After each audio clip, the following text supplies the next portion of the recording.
लोकसभा चुनाव की तारीख जैसे जैसे करीब आती जा रही है, सियासी दल अपनी तैयारियों में उतना ही ज्यादा जोर देते जा रहे हैं। हर सियासी दल बस अपनी जीत सुनिश्चित करने में लगा है। इस कड़ी में पीएम मोदी ने मंगलवार को उत्तराखंड में हुंकार भरी, जहां आगामी चुनाव में जीत का दावा किया तो विपक्षी दलों पर भी जमकर बरसे। पीएम ने उत्तराखंड में पहली सभा में संबोधन की शुरुआत करते ही भारी भीड़ देख जीत का दावा ठोक दिया। बोले, समझ नहीं आ रहा है ये चुनाव की प्रचार सभा है या फिर जीत की सभा है। ये मेरी पहली चुनावी सभा है।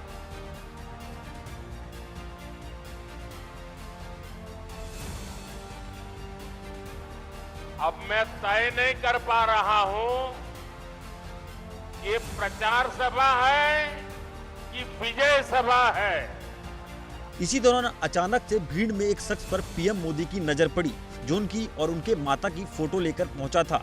तो पीएम मोदी ने शख्स से फोटो नीचे करने का आग्रह किया और उस फोटो के लिए शख्स का आभार जताया। ये जो सज्जन बहुत बढ़िया चित्र बना के लाए हैं, मेरी माता जी का भी चित्र लाए हैं, मैं आपका बहुत आभारी हूं। लेकिन आप ये ऊंचा करते तो पीछे वाले देख नहीं पाते हैं। क्या आप इसको नीचे रख देंगे? इसको नीचे रख देंगे आप?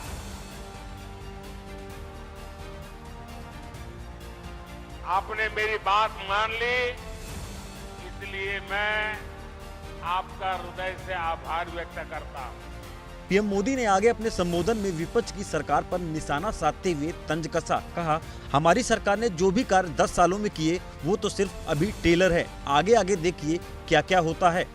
ये जो 10 साल में हुआ है ना, पहले वालों से बहुत ज्यादा हुआ है। हर कोई मानता है, लेकिन मोदी नहीं मानता है।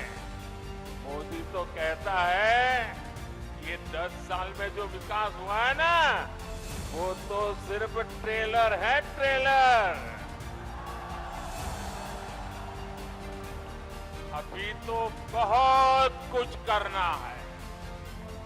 अभी तो हमें देश को बहुत आगे लेकर जाना है।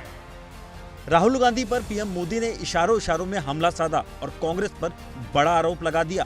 कहा, कांग्रेस के शाही परिवार के शहजादे कहते हैं तीसरी बार मोदी पीएम बना तो देश में आग लग जाएगी। अपने इरादे दिखा दिए हैं। कांग्रेस के शाही परिवार के शहजादे ने ऐलान किया है कि अगर देश ने तीसरी बार बीजेपी सरकार को चुनी, आग लग जाएगी। 60 साल तक देश पर राज करने वाले 10 साल सत्ता से बाहर क्या रह गए? अब देश में आग लगाने की बात कर रहे हैं।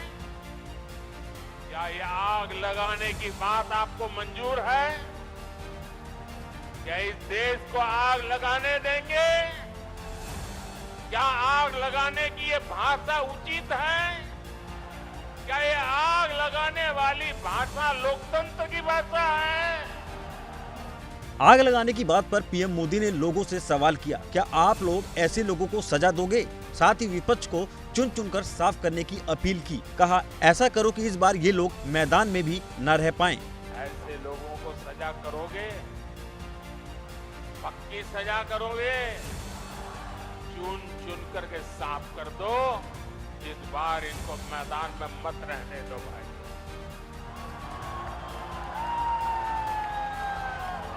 आगे पीएम मोदी ने कांग्रेस को फिर आड़े हाथों लिया और इमरजेंसी लगाने के फैसले पर निंदा की। कहा, ये लोग भारत के लोगों को भड़काने का काम कर रहे हैं। ये लोग देश के टुकड़े टुकड़े करना चाहते हैं। ऐसे लोगों को तो सजा मिलनी ही चाहिए।